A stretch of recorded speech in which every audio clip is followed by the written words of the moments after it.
Oke, Wak, jadi kisah horor malam ini datang dari Wawa aku yang minta namanya untuk disebut Heru aja. Halo Mas Heru. Nah, Heru ini menceritakan pengalaman horor yang dialami oleh temannya yang bernama Aldi yang memang berlibur bersama kedua kakaknya ke salah satu desa yang kita sebut aja nama desa ini M ya, di salah satu provinsi di Indonesia. Kejadiannya memang cukup lama, Wak, sekitar tahun 2008 lalu. Nah, jadi yang pergi berlibur bertiga, Wak, ya, Aldi sama kedua saudaranya ini ada Mas Hanif sama Mbak Ica. Dan FYI aku mau disclaimer dulu ya, Wak, ya, memang cerita mengerikan ini bukan Mas Heru yang mengalami, melainkan Aldi dan saudara-saudaranya kan. Tapi setelah aku confirm langsung nih sama Heru sudah confirm kalau cerita yang dia bawakan ini atas izinnya Aldi dan saudara-saudaranya, terutama Mas Hanif, Wak. Karena Mas Hanif juga ingin kisah yang mereka alami bersama ini diangkat di kisah horor Wawa kita supaya bisa diambil pelajaran dari kisah yang sudah mereka bertiga alami. Nah, memang bukan Aldi langsung yang menulis, Wak. Dia minta tolong sama temannya, Mas Heru inilah. Kenapa? Karena Aldi mengaku dia sangat trauma, Wak, jika menceritakan hal ini lagi. Jadi melalui izin mereka, Heru lah yang mencoba menuliskan kisah horor Wawa mereka ini ke emailnya kita. Itu ya. Nah, oke, lanjut lagi nih ke kisahnya. Jadi kan, sebenarnya niatan mereka bertiga untuk pergi berlibur ini sempat tidak mendapatkan izin dari kedua orang tua mereka, Wak. Karena menurut kedua orang tuanya Aldi, berlibur ke desa itu cukup jauh, mengingat tempat mereka ini berada di Jakarta. Ini mereka berliburnya beda pulau loh, Wak. Bukan satu pulau Jawa itu, tidak, beda pulau. Tapi pada akhirnya mereka bertiga pun mendapatkan izin dari kedua orang tua mereka. Asalkan mereka harus mematuhi perkataan saudara-saudara mereka di desa M tersebut, harus kompak lah gitu. Nah, tapi sebelum mereka berangkat, Wak, mereka bertiga ini sebenarnya sudah mengalami kejadian-kejadian aneh, udah kayak pertanda gitu loh, jangan berangkat gitu. Yang pertama, di suatu malam Aldi ini terbangun karena lapar kan. Muncullah niat dia ini mau bikin mie instan. Pergilah si Aldi ini ke dapur. Nah, saat dia membuka bungkusan mie instan itu di dapur, Wak, Aldi melihat dari ekor mata kirinya ada sosok dengan muka berlumuran darah dan berkata, "Sudah malam, Dek. Sedang apa kamu?" Aldi yang dengar itu langsung berdiri lah pergi ke kamarnya, dan dia pun langsung mengurungkan niatnya untuk membuat mie, Wak, sambil menahan lapar lah itu Aldi di kamarnya kan, lanjut tidur lagi. Nah, itu keanehan pertama. Kejadian aneh lainnya adalah uangnya Mas Hanif, Wak, yang dia siapkan untuk berlibur tiba-tiba hilang lenyap. Padahal Mas Hanif ini sudah mengumpulkan uang yang dia sisihkan dari gaji setiap bulannya untuk bekal selama berlibur nanti. Tapi anehnya uang tersebut betul hilang lenyap, gone gitu loh, Wak. Waktu itu Mas Hanif ngerasa nggak mungkin Aldi sama Mbak Ica nih yang ngambil, bahkan kedua orang tuanya nggak mungkin lah ada yang berani ngambil uang tersebut. Nah, gara-gara duitnya udah hilang ini, Wak, akhirnya terpaksa lah mereka minta ongkos kepada kedua orang tuanya mereka. Bukannya mengurungkan niat untuk berangkat gitu, Wak, kan. Ini nggak tetep kekeh mau berangkat walaupun uang tuh nggak ada. Akhirnya minta orang tua. Nah, itu kejadian aneh yang dialami sama Mas Hanif. Mbak Ica juga, Wak. Nah, Mbak Ica ini kenapa, Nak? Nah, Mbak Ica itu bermimpi bertemu seorang kakek dan kakek tersebut berkata, "Jangan pergi dari Pulau Jawa hanya karena untuk bersenang-senang," kata kakek itu. Nah, Mbak Ica pun menceritakanlah mimpi yang dialami ini ke Aldi dan Mas Hanif. Tapi namanya udah kepengen kali pergi berlibur ya kan, Wak. Mereka pun sepakat untuk ya udah kita nggak usah hiraukan kejadian-kejadian aneh yang sempat kita alami sebelum pergi nih, Bang. Positif thinking aja kita udah lama loh rencanain ini, masa nggak jadi berangkat ya kan? Ini kita tersugih saja nih gara-gara memang dibilang sama mama papa nggak boleh, makanya kita tuh jadi kayak ngerasa kejadian-kejadian aneh ini sebagai sebuah pertanda, padahal mah enggak, udah kita positif thinking adek ya, gitulah kata mereka. Nah, sebelumnya, Wak, mereka bertiga ini sama sekali tidak pernah mengalami kejadian-kejadian horor. Entah kenapa saat berencana berliburan ke desa M ini mereka jadi ngalamin kejadian-kejadian aneh itu, padahal walau ya pada akhirnya mereka tetap berangkat aja sih. Udah lah nih, berangkatlah itu mereka semua kan, pamit sama mak papa ya. Nah, di hari keberangkatan mereka ke desa M, Wak, kejadian aneh pun terjadi lagi di bandara. Dimana pada saat itu Mas Hanif ini kan mau buang air, pergilah dia ke toilet kan. Dia pun memasuki bilik ketiga dari 4 bilik WC yang memang sudah disediakan di sana. Nah, saat lagi buang air itu, Wak, Mas Hanif ini dengar ada yang masuk ke bilik nomor 2. Mas Hanif nggak iraukan tuh awalnya. Sampai tiba-tiba orang yang berada di bilik nomor 2 tersebut menggedor dinding bilik Mas Hanif. Keras, dan gak cuma diketok aja, ada suaranya juga yang mengatakan, "Sebaiknya kamu urungkan niatmu pergi." Cah, bagus, kata dia gitu. Nah, Mas Hanif terkejut lah ya kan. Apa nih? Kok dia tahu aku mau pergi? Akhirnya karena penasaran, Mas Hanif langsung cepat-cepat selesaikan buang airnya, kan keluar dia nih berniat untuk menunggu orang yang berada di bilik nomor 2 itu. Karena Mas Hanif penasaran kali, Wak, kenapa orang tersebut ngomong kayak gitu ya kan? Ditunggu lah kan. Ditunggu gak keluar-keluar. Akhirnya Mas Hanif ini pun memberanikan diri untuk memanggil nih, "Permisi, Mas, Pak, permisi." Nah, karena nggak ada jawaban, Wak, Mas Hanif pun sedikit kayak mendorong pintu bilik WC itu loh. Nah, waktu didorong, Wak, lagi-lagi Mas Hanif terkejut karena ternyata di bilik nomor 2 itu yang nggak ada orang sama sekali, dan terdapat tulisan "rusak" di atas WC duduk itu, Wak. Mas Hanif heran kan, terus siapa tuh tadi yang masuk ke bilik ini? Aku yakin kali tadi gedorannya dari sebelah sini. Nggak ada, rusak WC itu. Nah, belum selesai Mas Hanif ini terkejut, Wak, tiba-tiba dia mendengar ada suara geraman seperti kayak suara harimau tuh loh. Wow, gitu dari bilik situ.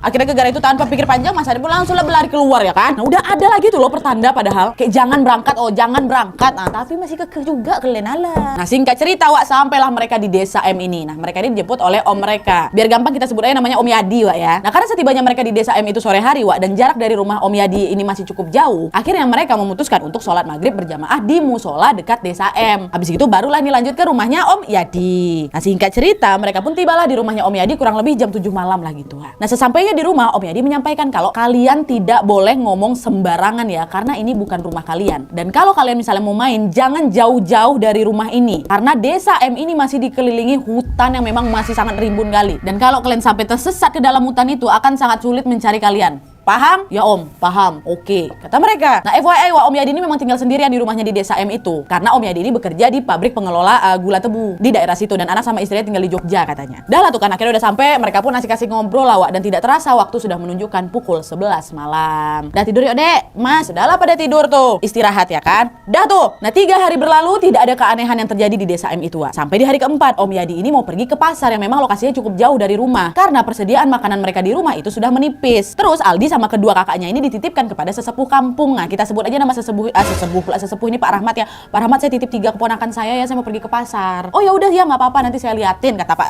Rahmat ini kan. Dah lah tuh, gila Om Yadi. Nah, karena mungkin bosan kan Wak ya, saat itu Aldi ini ngajaklah kedua kakaknya, Kak main ke belakang rumah yuk Kak, yuk belakang rumah Pak Rahmat. Karena memang Wak, halaman belakang rumah Pak Rahmat ini luas sekali gitu loh. Terus ada banyak bunga-bunga warna-warni gitu. Nah, yuk deh sama-sama kita ke sana, katanya kayak gitu kan. Nah, nggak lama kemudian Pak Rahmat bilang, mau kemana kalian? Jangan jauh-jauh main ya nak ya. Iya Pak, aman tuh, kami di sini-sini aja gitu sambil cekiki kan ya, have fun lah gitu ceritanya. Nah karena mungkin kasihkan main lah itu ya, tanpa terasa Aldi sama kedua kakaknya ini pun bermain sampai sore. Anehnya lama-lama mereka ini kayak semakin jauh gitu loh dari rumahnya Pak Rahmat dan rumah warga lainnya. Nah karena udah ngerasa agak jauh nih, Mas Hani pun ngajak, yolah dek dah balik ke rumah Pak Rahmat, dah sore nih, udah terlalu jauh nih kita mainnya dari jalan, yuk balik. Dah tuh, oh iya Mas, kata mereka kan. Kedua adiknya pun setuju Wak, dan mereka pun bertiga pulang. Tapi sayangnya mereka bertiga tidak menemukan jalan pulang Wak. Yang ada di sekitar mereka tuh cuma ya hutan belantara aja, pohon tinggi-tinggi, semak belukar juga. Padahal mereka yakin betul mereka hanya berlari kecil aja dan tidak melewati jalan yang berkelok-kelok gitu. Logikanya mereka harusnya cukup berjalan lurus aja kan, udah pasti nyampe tuh di rumahnya Pak Rahmat. Tapi kok pas balik nyatanya mereka berada di tengah hutan gitu. Semakin mereka mencari jalan keluar Wak, mereka malah semakin masuk ke tengah hutan tuh. Biar kalian tahu, cahaya matahari pun udah tertutup tuh sama pohon-pohon. Pohon-pohonnya enggak pohon-pohon kecil Wak, pohon-pohon tinggi besar. Kok kita ada di sini ya? Perasaan kita dari tadi nggak ada masuk hutan kan? Iya bang, nih kenapa nih, gimana dong? Udah jangan panik, yuk kita jalan pulang. Jalan nih bertiga adik-beradik sampan golek ini kan, sambil bergandengan mencari jalan keluar Wak. Sambil juga sesekali meminta pertolongan, tolong gitu. Berharap ada warga yang bisa mendengar suara mereka Wak. Tapi sampai tenggorokan mereka serak nih ya, tidak ada satupun warga yang mendengar teriakan mereka. Mas Hanif ngecek jam kan.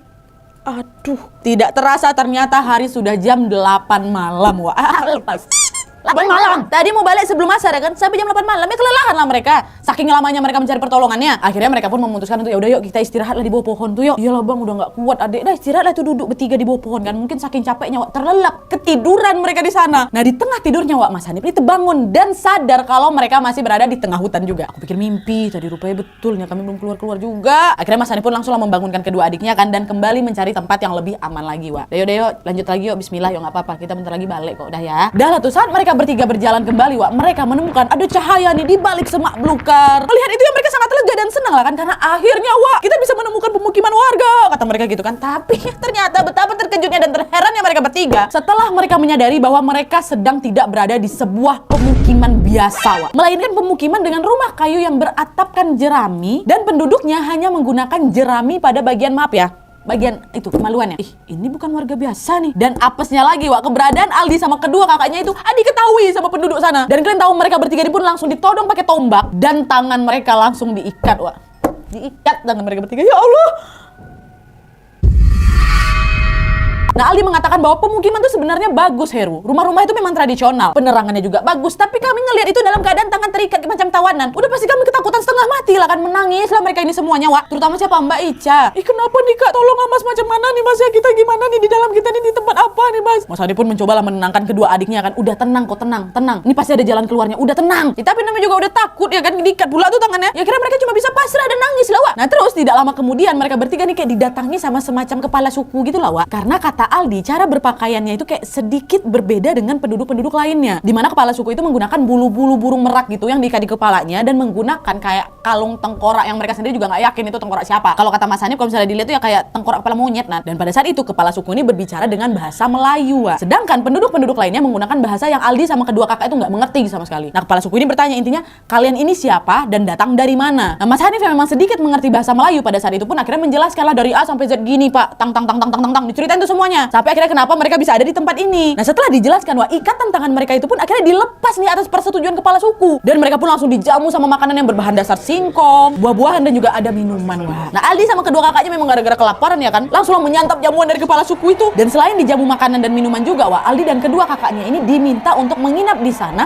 oleh kepala suku sampai matahari terbit. Mereka pun akhirnya aja kan, diterimanya aja lah itu tawaran dari kepala suku dibanding nanti kenapa-napa. Dan saat itu juga mereka diizinkan untuk tidur di salah satu rumah penduduk yang lagi kosong. Dah lah tuh, oke baiklah, terima kasih ya Pak Suku, kami mau tidur gitu. Masuklah ini mereka bertiga ke dalam rumah itu kan buat beristirahat untuk menjelang terbitnya matahari. Nah di tengah lagi tidur Mbak Ica nih terbangun karena dia mendengar ada suara berisik sedikit lagi tuh dari luar rumah. Akhirnya Mbak Ica ini mencobalah mengintip dari sela-sela jeraminya rumah itu. Dan kalian tahu apa yang dilihat sama Mbak Ica? Aduh, aku kalau jadi Mbak Ica nih entahlah langsung pingsan tegak aku loh. Tahu kalian? Saking terkejutnya aku pingsan pun nggak bisa turun aku. Pingsan berdiri. Mbak Ica melihat para penduduk di pemukiman tersebut sedang berkumpul nih, Wak, mengelilingi api unggun ya kan, sambil menggerogoti atau melahap seseorang yang diikat di tengah api unggun tersebut. Saya nggak kalian? Secara bergantian, Wak. Dan pada saat itu Mbak Ica juga melihat para penduduk itu kayak menari-nari gitu dan melakukan macam ritual lah, Wak. Dan kalian tahu ritualnya apa? Ritualnya berhubungan badan tuh di pinggir-pinggir apa itu? Api unggun, Wak. Dan menurut informasi yang mereka dapat, Wak, sebenarnya ada seorang korban atau manusia yang ada di tengah api unggun itu tuh kayak turis dia nih, turis yang tersasar di hutan itu. Karena apa? Karena korban yang dilihat sama Mbak Ica ini menggunakan pakaian kayak ya kemeja sama celana jeans gitu, Wak, dan tidak berpakaian seperti penduduk pemukiman tersebut. Berarti ini turis tersasar ini. Dan anehnya korban tuh macam lagi tertidur, Wak. Dia nggak berteriak sama sekali, entah mungkin karena sudah hilang nyawanya entahlah ya. Tapi yang Mbak Ica lihat tuh kayak tertidur, bukan kayak lagi udah nggak ada gitu, ha. Mbak Ica cuma bisa terpaku, Wak, ngelihat kejadian mengerikan tersebut. Nah, tanpa dibangunkan, Wak, Mas Hanif sama Aldi pun terbangun juga nih. Mungkin karena dengar suara berisik itu kan. Mereka terbangun malah negur Mbak Ica, ngapain kau ngintip-ngintip situ? Sini kau dulu. Sini kau dulu, Mas. Aldi tengok nih, ha. Nah, otomatis Mas Hanif sama Aldi pun juga lihatlah itu kejadian itu, Wak. Melihat hal itu Mas Hanif Aldi pun ikutan shock, Wak. Mas Hanif ngerasa ini udah nggak beres ini. Jangan-jangan ini pemukiman kanibal. Mas Hanif balik lagi nengok jamnya ya kan, dan jam sudah menunjukkan pukul 12 malam, Wak. Nah, melihat kedua adiknya yang shock dan ketakutan juga, Mas Hanif pun mengajak, udah yuk dek, kita pergi dari tempat ini diam-diam melalui sela-sela dinding jerami itu. Kalian jangan panik. Kalau kalian panik, kita nggak bisa kabur, ya. Dan kalau kita lama-lama di sini, dek, bisa-bisa kita juga nih jadi korban selanjutnya. Fokus kalian ya. Udah nih, oke bang, siap bang. Menangis. Oke, kita berangkat. Udah siap aku udah. Tapi apesnya, Wak, pada saat mereka mencoba untuk kabur, kepergok itu mereka sama penduduk pemukiman tersebut. Kepala suku itu seperti angin dia. Jangan kabur kalian ya. Kalian sudah menjadi bagian dari kami, kata dia. Mas Hanif sama kedua adiknya nggak peduli sama sekali. Mereka tetap berlari sekuat tenaga supaya terbebas dari kejaran penduduk itu, ha? Dan Ali menceritakan bahwa wujud dari penduduk kanibal itu tuh sangat-sangat menyeramkan, Wak. Gigi mereka tuh kayak gigi hiu dan berlumuran darah pula. Terus mata mereka melotot sambil melemparkan tombak ke arah si Aldi, Mbak Ica sama Hanif. Gitu. Tapi untungnya tuh nggak ada tombak yang kena sama mereka bertiga, Wak. Mereka tetap berlari lagi sambil nangis, ya Allah tolong kami, sampai akhirnya mereka masuklah balik ke dalam hutan. Nah, apesnya mereka ini belum selesai, Wak, belum. Pelarian mereka ini berhenti di pojok tepi jurang, tau kalian? Mbak Ica tuh hampir kayak terperangkap gitu loh sama penduduk kanibal tadi. Mbak Ica refleks mundur nih kan, mundur sampai akhirnya jatuh itu, Wak, ke jurang. Jatuh. Nah, Mas Hanif sama Aldi yang melihat Mbak Ica jatuh pun mau nggak mau ya gimana, histeris ya kan. Dan tanpa pikir panjang mereka pun ikut itu, Wak, terjun ke jurang tuh, untuk menyelamatkan Mbak Ica. Dan beruntungnya kali, Wak, pada saat itu mereka bertiga jatuh di atas kayak semak-semak gitu loh, Wak, dan tidak mengalami cedera parah karena nggak langsung jatuh ke tanah gitu, Wak. Dan menurut Mas Hanif nih, Wak, ya, jurang tersebut kurang lebih kayak 20-30 meter lah gitu. Itu nggak langsung kena tanah kan, tersangkut semak-semak lah gitu katanya, Wak. Nah, sehabis jatuh dari jurang tersebut mereka bertiga pun sama-sama pingsan. Yang Aldi ingat dia samar-samar mendengar teriakan kepala suku yang marah, entah ngomong apa lah si kepala suku ini, tapi yang jelas dia tuh kayak marah. Dan gak lama kemudian Aldi pun langsung tak sadarkan diri alias pingsan. Dah, singkat cerita terbangunlah itu mereka bertiga, Wak. Mas Hanif tengok jam lagi. Ternyata sudah pukul 7 pagi. Mereka pun langsunglah melanjutkan perjalanan mereka untuk mencari jalan keluar kan, dengan badan yang memang udah penuh luka lecet, Wak. Mbak Ica juga kakinya terkilir. Aldi sama Mas Hanif lah itu yang memapah Mbak Ica ini sambil mencari jalan keluar, Wak. Nah, sambil mencari jalan keluar ini akhirnya mereka bertiga pun mendengar kumandang azan, Wak. Nah, Mas Hanif sempat bingung nih karena jam baru menunjukkan pukul 10 pagi. Nggak diambil pusing kali itu sama Mas Hanif, yang jelas aku udah dengar suara azan, berarti itu ada musola atau masjid lah gitu kan. Akhirnya mereka mengikuti lah suara azan tersebut dan syukurnya mereka keluar dari semak belukar dalam hutan tua. Mereka senang ya, bukan main, sujud syukur semuanya karena akhirnya mereka benar-benar bisa keluar dari hutan itu. Udah nggak keukur lagi bahagianya kami waktu itu, Nat, kata si Aldi ini. Dan tahu kalian mereka keluar dari mana?